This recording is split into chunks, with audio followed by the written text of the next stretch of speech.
अगर किसी husband wife के झगड़े चलते हैं और उनमें बहुत ज़्यादा मनमुटाव है, कोई अच्छा रिलेशनशिप नहीं है, तो वहाँ पे 100% चांसेस हैं कोई भी एवरेज लुकिंग गाय उस औरत को आराम से पटा सकता है। क्यों पटा सकता है? कि समहाउ हर किसी की इमोशनल रिक्वायरमेंट है। एक औरत घर में है, सुबह से शाम तक काम करती है, वेट करती है कि शाम को पति आएगा तो उससे बात कर ले। अब पति आता है, ऑफिस से आया, बैग पटका, खाना खाया, टीवी देखी, सो गया, सवेरे उठा, टिफिन खाया, चला गया। कोई रिलेशनशिप नहीं है, कोई फिजिकल एक्टिविटी नहीं है, किसी तरह का इमोशनल एक्सचेंज नहीं है, किसी तरह की बातचीत नहीं है।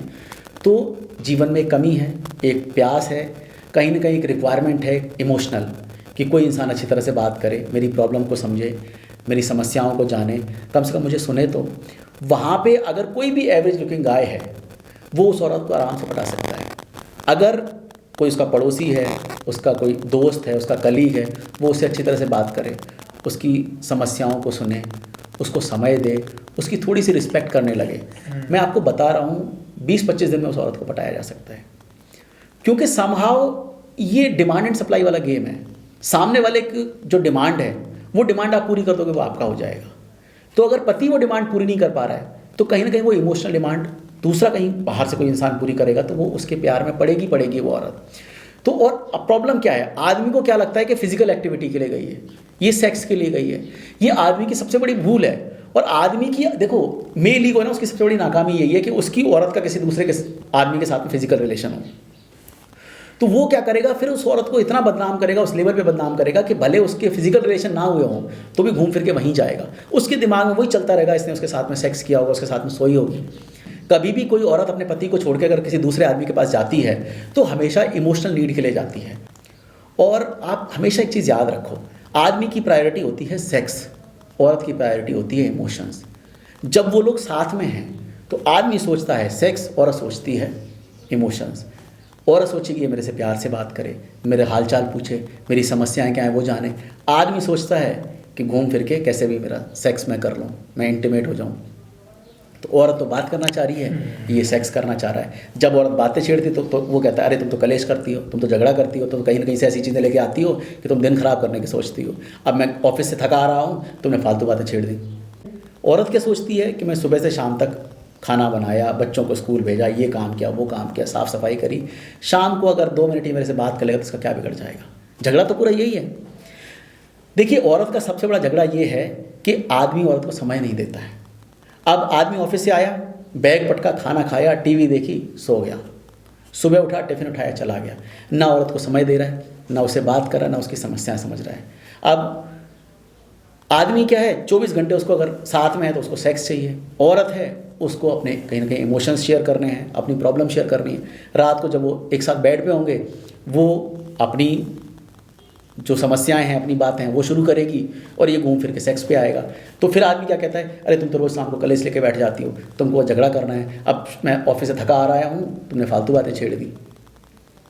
और औरत को क्या लगेगा, ये तो सेक्स का भूखा है, बस इसको तो बस इसकी शरीर की भूख पूरी होनी चाहिए, इसको ना मेरे से मतलब है ना कुछ मतलब है। मैं सुबह से काम कर रही हूँ, मैंने इसको के लिए खाना बनाया, फिर मैंने घर की सफाई करी, बच्चों को स्कूल भेजा, फिर मैंने ये किया, उसके बाद में जाके मैं शाम को थोड़ी देर लेटी, फिर बच्चे आ गए, फिर बच्चों ने तंग किया, अब ये आए हैं, अब इनकी ये मैं किसको बोलूँ, ये मेरी बात है। तो समहाउ आदमी को ये समझना पड़ेगा कि औरत की इमोशनल नीडें को पूरा करने की ज़रूरत है। और औरत को भी ये समझना पड़ेगा कि आदमी घूम फिर के सेक्स पे ही आएगा, तो उसकी वो रिक्वायरमेंट भी पूरी करनी है।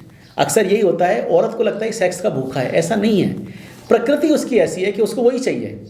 और औरत की प्रकृति ये है कि उसको अपने इमोशंस जाहिर करने हैं, अपनी प्रॉब्लम्स बतानी है, अपनी समस्याओं पर डिस्कशन करना है, तो आप डिस्कशन करो।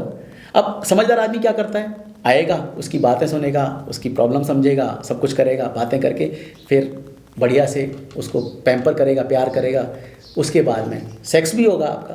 But this is a best practice कि घर में आके पहले इधर उधर की बातें करो, सब कुछ करो, then you get into intimacy.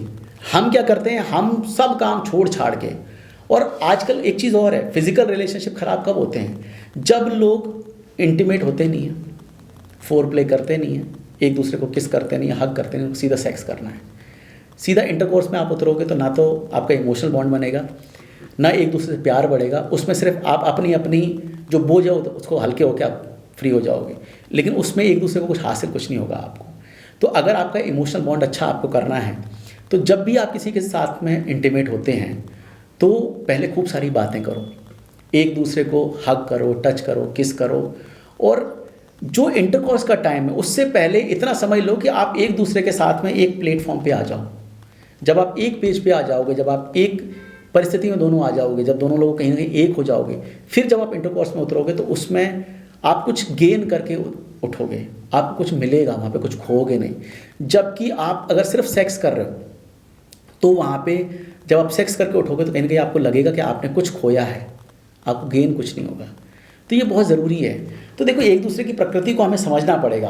अगर आदमी औरत एक दूसरे की प्रकृति को नहीं समझ रहे हैं तो होगा क्या कि आप उसको ब्लेम करते रहोगे, वो आपको ब्लेम करती रहेगी। औरत क्यों ब्लेम कर रही है? क्योंकि उसके हिसाब से समस्याएं डिस्कस करना ज़रूरी है, जो भी दिन भर में हुआ है उसको डिस्कस करना ज़रूरी है।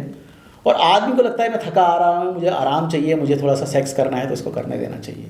दोनों जगह अपनी जगह सही हैं, लेकिन कहीं ना कहीं ऐसा सिस्टम बिठाओ कि दोनों की रिक्वायरमेंट पूरी हो। जहाँ पे रिक्वायरमेंट पूरी होती है वहाँ दिक्कत होती है। ठीक है, तो हम ये कह सकते हैं कि एक दूसरे के प्रति यही दायित्व है कि एक दूसरे के नेचर को समझो और अंडरस्टैंडिंग रखो, और ठीक है, सब कुछ बढ़िया। और दूसरी बात, थोड़ा सा ईजी गोइंग रहना चाहिए। सामने वाले ने कोई गलती करी है, माफ़ कर दो। हम भी गलतियाँ करते हैं, सामने वाले ने कोई बड़ा ब्लंडर कर दिया तो भी माफ़ कर